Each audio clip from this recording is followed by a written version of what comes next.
Hi, good morning. I hope everyone can hear me okay. My name is Miriam Aurora, and we're presenting on the 7 Deadly Sins of Selling on LinkedIn.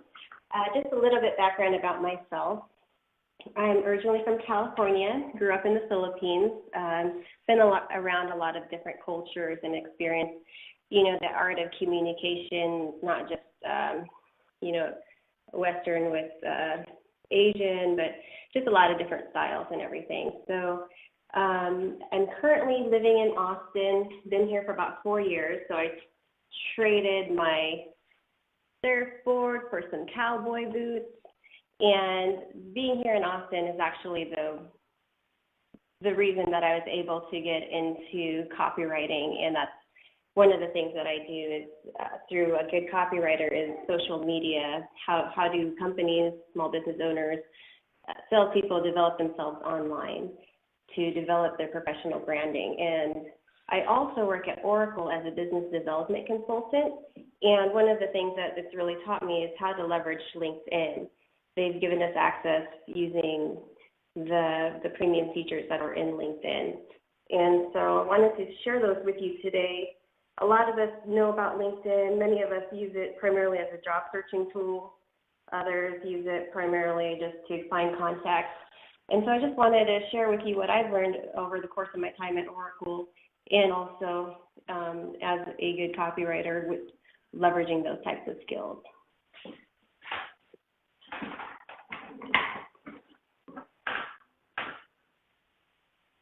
So let's go ahead and get started here.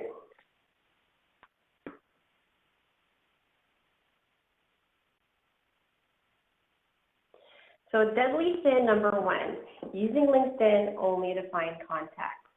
LinkedIn is a vibrant and dynamic content sharing community. What avenues are you engaging your prospects with? Now, at the tip of the iceberg, you think of LinkedIn as primarily as contacts. When we go into our CRM tools and we compare what's in our CRM to LinkedIn, oftentimes LinkedIn will be much more updated compared to what's in our CRM. So that's the big advantage for us to use LinkedIn is, primarily for contacts. And I found, when I first started in my role at Oracle, one of my counterparts had given me a spreadsheet that was probably full of 400 contacts.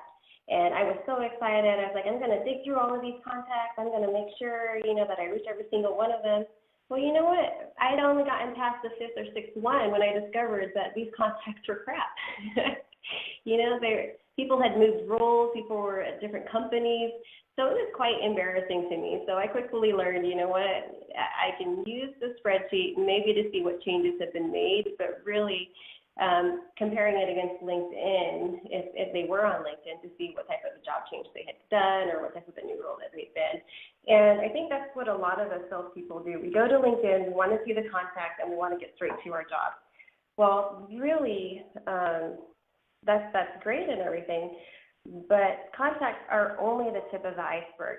When we look at contacts in LinkedIn, there's so much to learn about contacts that are there. People list their interests, people list their skill sets, where they've worked before.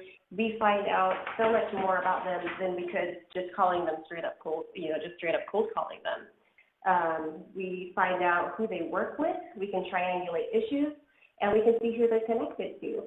And that really helps create power for you as a salesperson or as a business owner to know how people connect with each other, how they connect with different departments, even before we reach out to them. So we already have a little bit of knowledge about the prospect. And the other thing with LinkedIn that I wanted you to know is you can create your brand using posts, using groups, and be able to develop your branding that way, as opposed to just being one-dimensional, where you're just going after the contacts and not actually engaging with the LinkedIn community, because a lot of people do go online. And I read somewhere that they take about, the average person spends about 6 to 7 minutes on LinkedIn every day. So, if you're writing an article or you're commenting on something, if you're connected with them, or if you're in the same group as them, or you have the same interests, there's a chance that they'll be able to see the type of content that you're producing, and they know about you before you even reach out to them. And here is a very easy one, but a lot of people miss it as well. The LinkedIn number 2, a bad LinkedIn profile. There's so many people who have their profiles up, and basically it's just there to be there so that if somebody looks them up, or if there's a recruiter there, that they know, okay, this is so-and-so, and I work at this company, and I'm a salesperson, and that's it. And, at least that's the first step. At least you're being found online.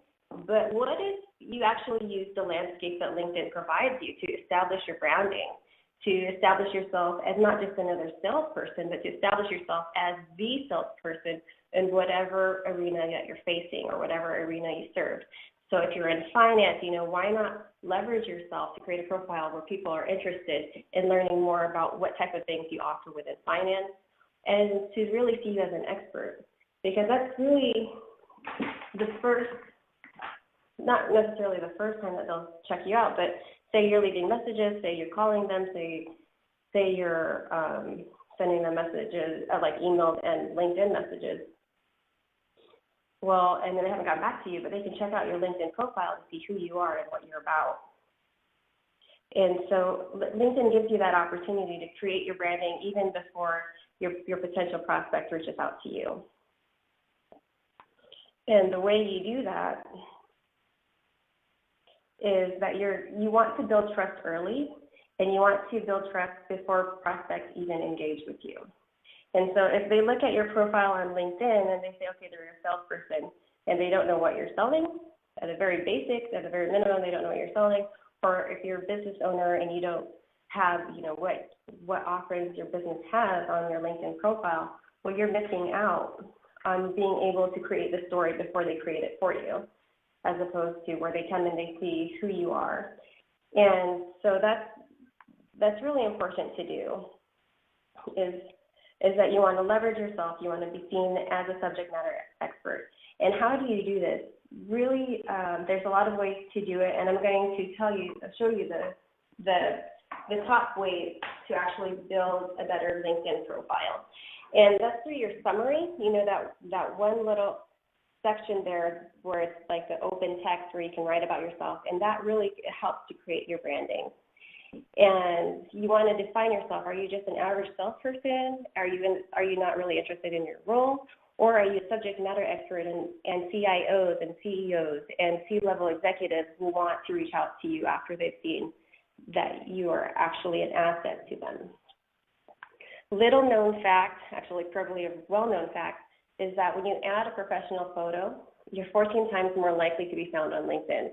Now, if you look at these pictures here, the person on the left, he's had 132 views.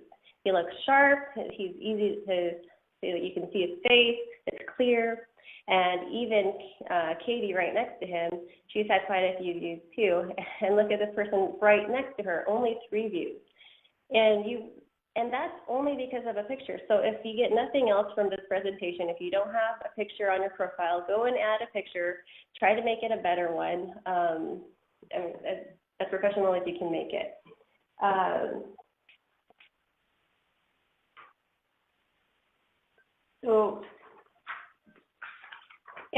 So that's the first step. You really want to create a professional, you want to have that professional photo.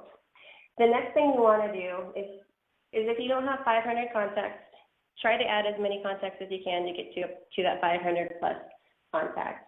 You want to have a complete profile, fill in all of those sections that you can, and really separate yourself. Your summary is really your expertise and it's your interest. It talks about the whole person. And if you've done volunteering, if you're involved in something within the community, if you enjoy photography, if you're an avid cyclist, feel free to mention that, because that helps the prospect when they look at your LinkedIn see you as a complete person and not just somebody trying to pass the time, trying to meet their metrics.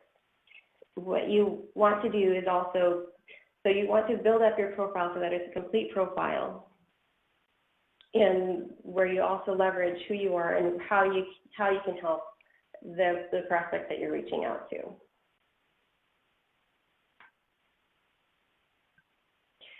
Deadly sin number 3, being tactical instead of strategic. If you're only going after your prospect one-dimensionally, you're missing out on future opportunities. And what this is, I think I really feel like we're at a crossroads in our sales experiences, probably across the board, because on one side, many sales professionals have, okay, you need to make 200 calls a day or 80 calls a day or 40 calls a day.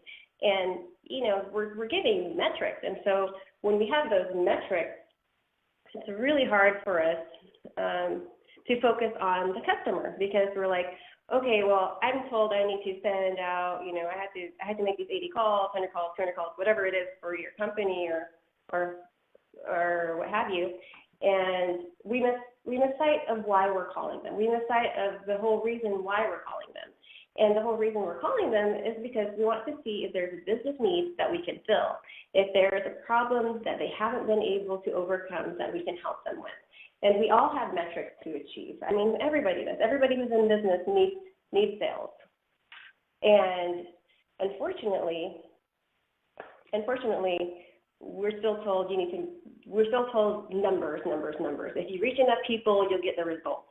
Well, unfortunately, with all the information that's out there and with all the buying avenues that our customers have, numbers and being tactical and, all these set of things are kind of putting us at, not at a standstill, but it's kind of holding us back from actually providing good value.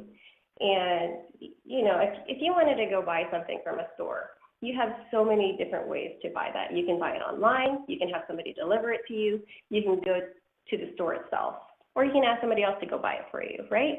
So what makes you think that your customers are any different? They don't have to buy something specifically only from you. There's so little differentiation in the market that the way that you need to separate yourself is to be seen as somebody who's trustworthy, somebody who knows about the brand, and somebody who is at the thought leadership and cutting edge of what's going on in that industry.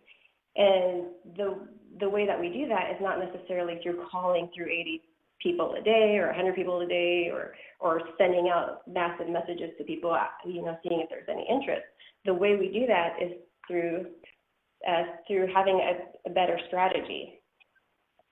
And by strategic, I mean you're targeting the person who's the decision maker, who has the authority to, not necessarily has the authority to make the decision, but whose role is actually, let's see, what's the right word for that?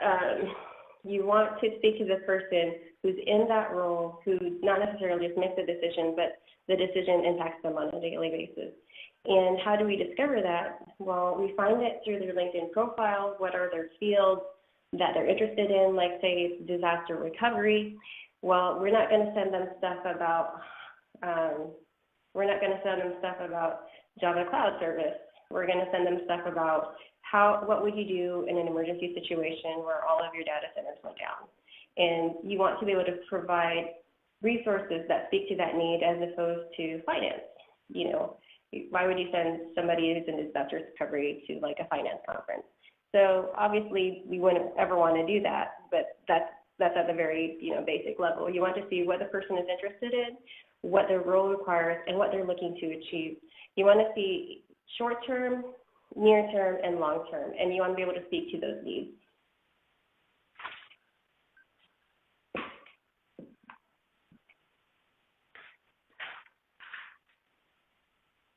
And just another note on that last one, tactical is when you're finding the right prospect. The strategic is when you're reaching out to them in a way that actually meets what they're looking for, and you're using different mediums through that. Why do they need you and why are they looking for you? Deadly sin number 4. This one's really important because we all lose sight of this as well too. Engaging solely with products. And if you're pitching only a product and not a relationship, you're losing more customers than you realize.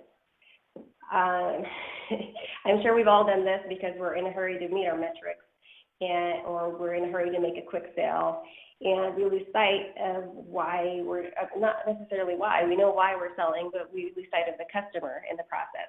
And we need to be very customer processed. Unfortunately, when you're only selling products, that's not customer product focused at all. So I'm not sure if you can read this, but I get tons of these every single day, and I'm sure you do too. And unfortunately, many of us send these types of things.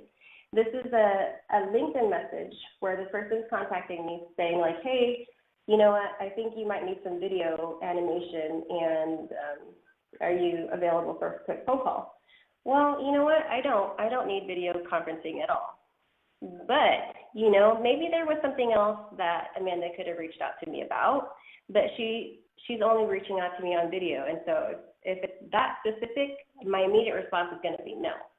And unfortunately, a lot of us reach out to our customers or potential clients, and, you know, same with business owners reaching out and saying, oh, well, they might just need this service or what have you. But that's not true, because one person may not have the decision, may be interested in your product, but not even be the decision maker, so they might need a different product.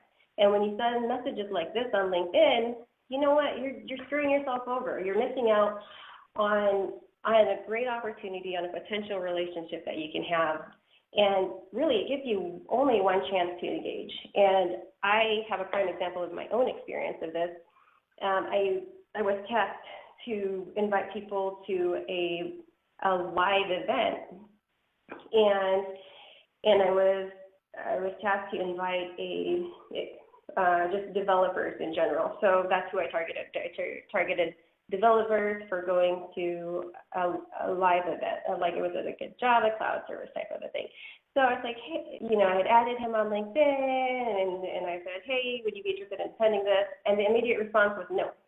So where do I go from there, right? Okay, well, would you be interested in something else?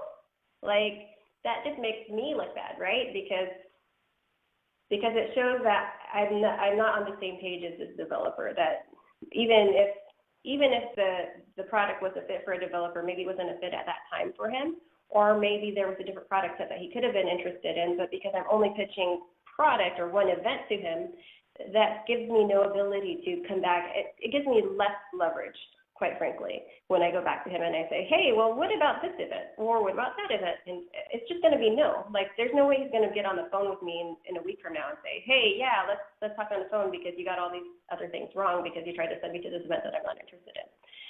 So a lot of us do that because we're metrics-based, and you know, that's kind of an easy way of seeing, oh, well, I thought I could go to this event, or I thought that they'd be interested in going to this event. We invite them to the event. They don't want to go to the event, but they're a good contact to have nonetheless.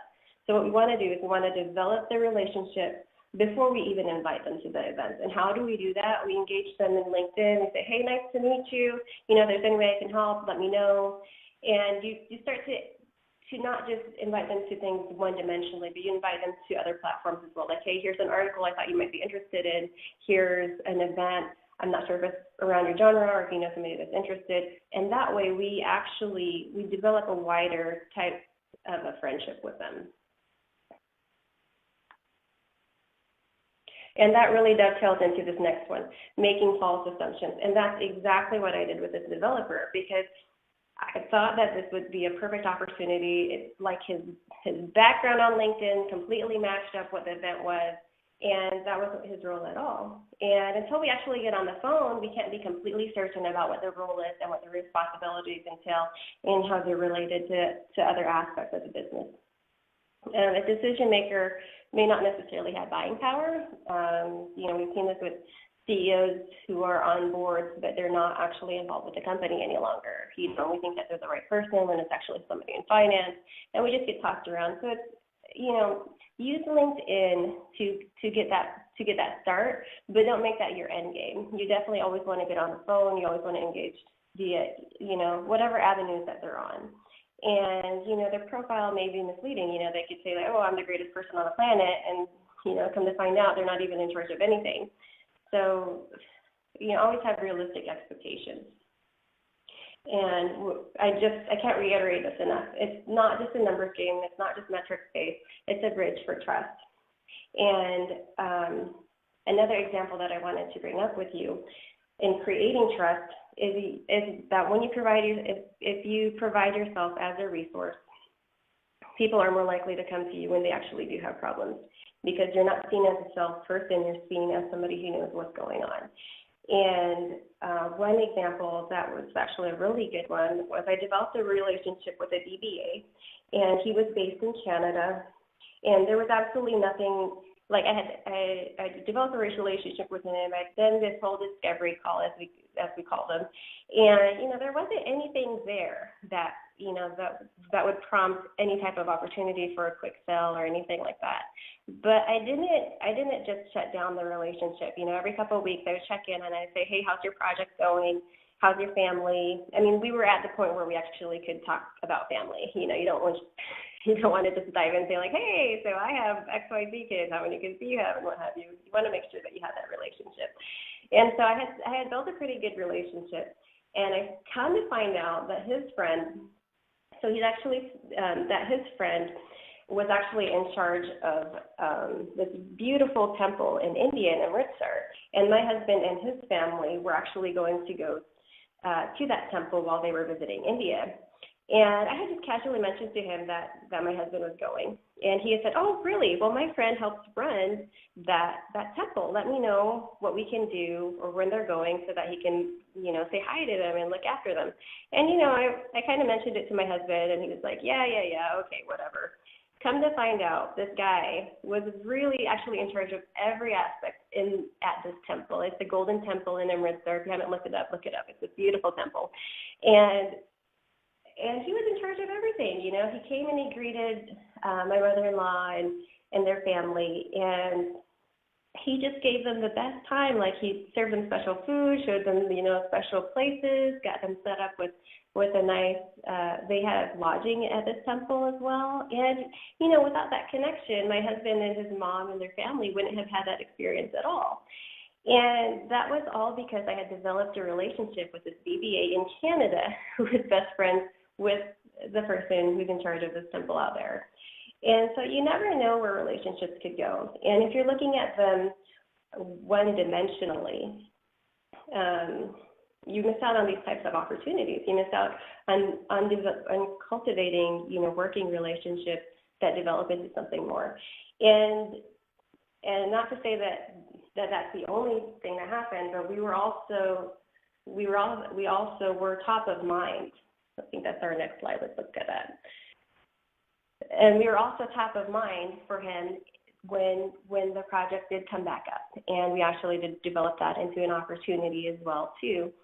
And that's what you want to do. Your goal is to be top of mind when the opportunity comes along. Your prospects have a lot of different ways that they can look at things, and things meaning different products that they can look at, and you definitely want to just be top of mind. And how you do that is you cultivate the relationship.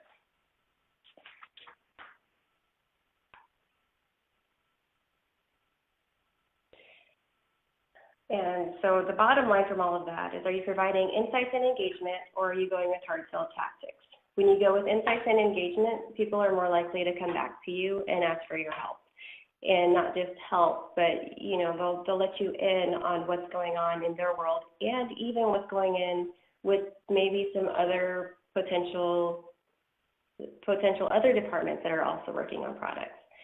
And so that's kind of what the pivot is right now. I really feel like we're at a crossroad where we're like, okay, these are your metrics, these are the things you need to do. But if you start using all of the new technology that we have, especially with LinkedIn, where you can connect on so many different layers, you're able to provide insights and engagement in a way that is not seen as hard sell, and it's also seen where it's actually seen as you're a business professional, and you really want to make an impact. Okay. And so let's go into the next one, deadly sin number 6, missing opportunity triggers. And this one, I'm an avid LinkedIn user, and I failed miserably at this, and I know that there's so much value to be had in this. And what exactly are these opportunity triggers?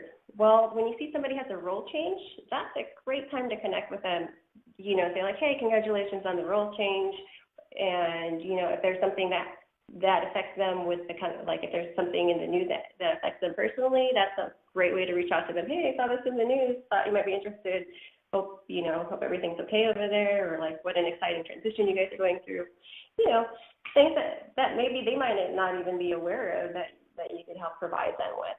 On LinkedIn, these are also great opportunities that you can look at.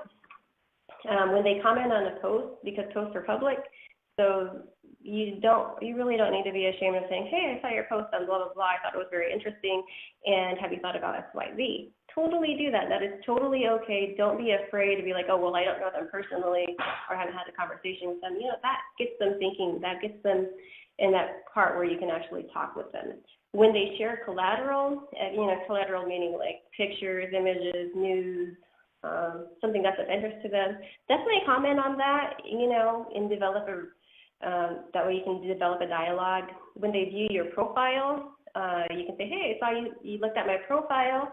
I do blah, blah, blah. If there's anything I could interest you in, let me know. And then follow up a couple of days later with something that ties into what they actually do at their company, as opposed to saying like, oh, well, let me know what I can help you with, because that's such a broad thing to say, like, oh, let me know if there's anything I can help you with. Well, they don't know what you can help them with. So go check out their profile, go see what they're going through, and, tie it, that takes about 5 minutes or less, and see if it develops into something. I've actually done that when I first started using LinkedIn, and I wasn't able to get any connection with the person that I interacted with, but he opened up a door to other people that I had no idea even existed, who were actually the right people to be speaking with. So you never really know, I hate to say that, you never really know how it'll impact your metrics and what you're going after, but it is in a positive direction and it will lead to results. And it is more long-term based, as opposed to right here, right now, let's see what I can get done, and burning all your bridges, because you don't want to do that. And obviously nobody wants to burn bridges. So look at it more holistically and look at it through the whole cycle. When somebody clicks like, even on items that you didn't share, that one, I don't really use that as much, because I feel like that's kind of stalking, like, oh, I saw you like this person's, picture that has nothing to do with anything. But it gives you a commonality to say like, oh yeah, I like that too, and you can add a comment to that as well. Just be careful with that one. If you have no other way to connect with the person, that's a good way to go after, to start a dialogue.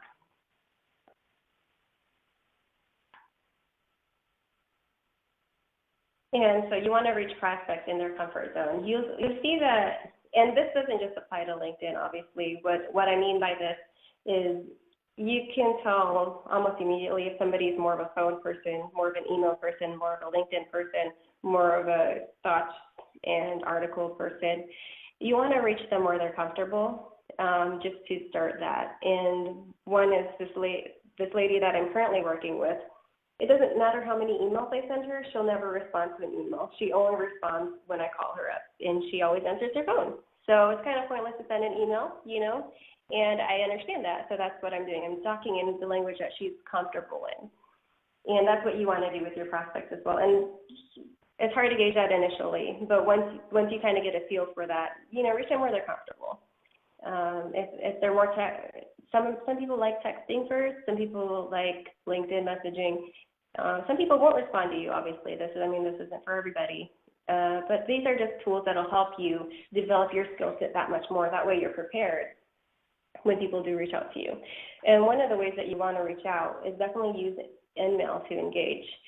Your InMail can be as simple as, hey, are you the right person in this field? You don't want to limit it to, are you the right person for this product? Make sure that you're looking at it holistically. Are they interested in learning more about a certain product set? Or are they interested in learning more about best practices? There's a variety of ways that you can take this. Also, definitely leverage the people that they know that you're connected to. One awesome example that I have is that there's this company. It's a insurance company that we're going after right now, and I had seen that somebody within Oracle is actually connected to the CIO. And so I was like, oh my gosh, if we could get a really great value proposition in front of the CIO, how amazing would that be? Okay, so I didn't even know that she was connected. I didn't even know that my other counterpart actually knew her personally as well too. So these are all things that are lining up perfectly in what LinkedIn is supposed to be, is making connections that you otherwise wouldn't have.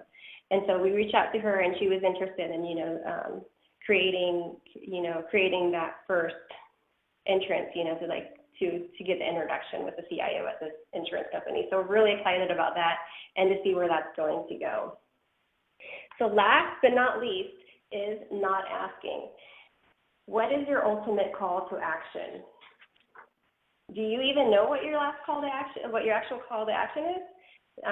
Because when you're product focused, your call to action is buy this product.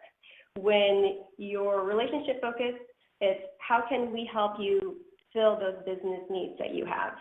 And that's your call to action. You want to be able to speak to the needs that they have within that moment, or if it's not immediate, that you want to be top of mind when it comes. And so you do have to ask. You do have to ask for the business. You do have to ask, hey, you know what, I know we've developed a relationship. Let's get on would you be interested in speaking with me for just a couple minutes, see if there's something that fits? Maybe not now, but in the long term, I would definitely love to be a resource for you. And, just definitely ask, because if you leave it open-ended, the answer is always going to be no. And as salespeople, we hate hearing no, but you know what? You can't get to the next one. You can't get to the next opportunity until you hear that no, because you are just left, in this middle ground where you don't know what's going on. So never be in that position. Always know exactly where you are with the prospect, or, at the very least, always, ask for the next step and keep it moving. In a social environment, you don't have to know everything. You just have to know enough. And, that's good and bad, right? Because we have enough resources with being online and learning about company profiles and personas that we actually could know everything. If we really wanted to, we could know everything. But don't try to do that. What you want to know is what's going on in the industry, what's going on with this person, what affects them personally, and that's enough. When you have those keys, then when you present yourself to the prospect, you'll be in a better position to know what their primary objections are going to be, what their rejections are going to be, what their holdbacks are going to be, and that will give you the opportunity to say, like, hey, I understand people in your industry are dealing with this. This is probably something that you have an issue with too. And being able to connect on that level where you actually understand what's going through your prospect and how they can get to that next level professionally, you always want to be helping them to achieve what will make them look good to their bosses, right? And that's what I mean by that. You just have to know enough, and you just have to be able to position yourself that way. If you have any questions or what have you, let me just show you this next slide. You can connect with me on LinkedIn. It's linkedin.com/n/Miriam Arora. And you can also download these slides. There's a link within this presentation. I'm not sure if you've seen it. You could just click on the attachment and download the presentation. And you can also connect with me on my group. It's called Social Selling for the Rest of Us, where we exchange insights on what works and what doesn't work on LinkedIn. And that's also in my summary. If you go to my LinkedIn page, you'll see that there, and you can just copy paste that. It's a newly developed group, just started it like 3 weeks ago. And I just wanted to help sales professionals, business owners, be able to develop their skills on LinkedIn to reach out, to make a bigger impact. And with that, I don't think we have any questions. Doesn't look like we do. And so, do we have any questions? Let's see. I think we're good. So thank you all so much for your time. And like I said, that's how you can reach me. Definitely would be interested in connecting with you. And feel free to share this with your colleagues as well. Thanks so much.